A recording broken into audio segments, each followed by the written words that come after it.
வணக்கம். நான் உங்க ஜனா பேசுறேன். இப்போ என்ன கண்ணு பார்க்க போறோம்னா, ரஜினி ஒரு லெஜண்ட். அவரை விஜய் கூட எல்லாம் ஒப்பிடக்கூடாது. ஷாமின் அதிரடி பேச்சு என்ன விஷயம் சொல்லியிருக்காருன்னு பார்க்கலாம்.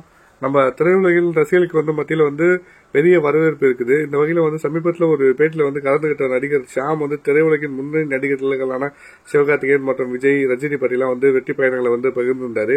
அதுல நடிகர் சிவகார்த்திகேயன் கடந்த சில ஆண்டுகள் தமிழ் சினிமாவில் தனக்கென ஒரு உயர்ந்த இடத்தை வச்சிருக்காரு. ஒரு சிறிய திரை இந்த நிகழ்ச்சியில தொகுப்பாளராக இருந்து தமிழ் சினிமாவின் முன்னணி நடிகர்ல ஒருவராக மாறியிருக்காரு. எஸ்கே ரசிகர்களுக்கு ஒரு பெரிய வரவேற்பு பெற்றிருக்காரு. அந்த மாதிரியும் அதை பற்றி ஷாம் கூறியிருந்தாரு. அதே மாதிரி சிவகார்த்திகேயன் மக்கள் மத்தியில ஒரு நல்ல வரவேற்பு இருக்கு. அது எந்தவித ஒரு பின்னணியும் இல்லாம முழுக்க முயற்சியால மட்டுமே அவர் இந்த இடத்த பெற்றிருக்கிறது ஒரு பாராட்டுக்குரியதுன்ற மாதிரி சொல்லியிருக்காரு. அதே மாதிரி ஷாம் மேலும் சிவகார்த்திகேயன் பற்றி இந்த வளர்ந்து வரும் ஒரு பெரிய நடிகர். ஆனா அவரை விஜய் அண்ணாவோட ஒப்பிடக்கூடாது. இரண்டாவது விஜய் அண்ணா தனக்கென ஒரு தனி இடம் பிடித்தவர். இந்த மாதிரியும் அதை போன்று தங்கள் விஜய் அண்ணாவையே ரஜினி சாரையும் ஒப்பிடக்கூடாது அப்படின்னு நம்ம சொல்லிக்காரு. அதோட ரஜினி சார் ஒரு லெஜண்ட். அவருடைய பயணம் சாதனைகளை யாராலும் எட்ட முடியாத அளவுக்கு ஒரு பெரிய மனிதர். அந்த மாதிரி அவர் விஜய் அண்ணா கூட ஒப்பிட்டு பேசுறது ரொம்ப தவறாது.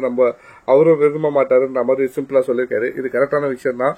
இது நம்ம விஜய் ஃபேன்ஸ்க்காகவோ இல்ல ரஜினி சார் ஃபேன்ஸ்க்காகவோ நம்ம பேசலாலும் இதுதான் உண்மை.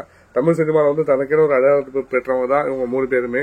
இவங்களால அவங்களால இவங்கெல்லாம் இல்லை. 3 பேருமே இப்போதைக்கு ஒரு நல்ல ஸ்டேஜில் இருக்காங்க. நல்ல பர்ஃபார்மர் தான். இது நம்ம அடுத்த அப்டேட்ல பேசுவோம். தேங்க்யூ.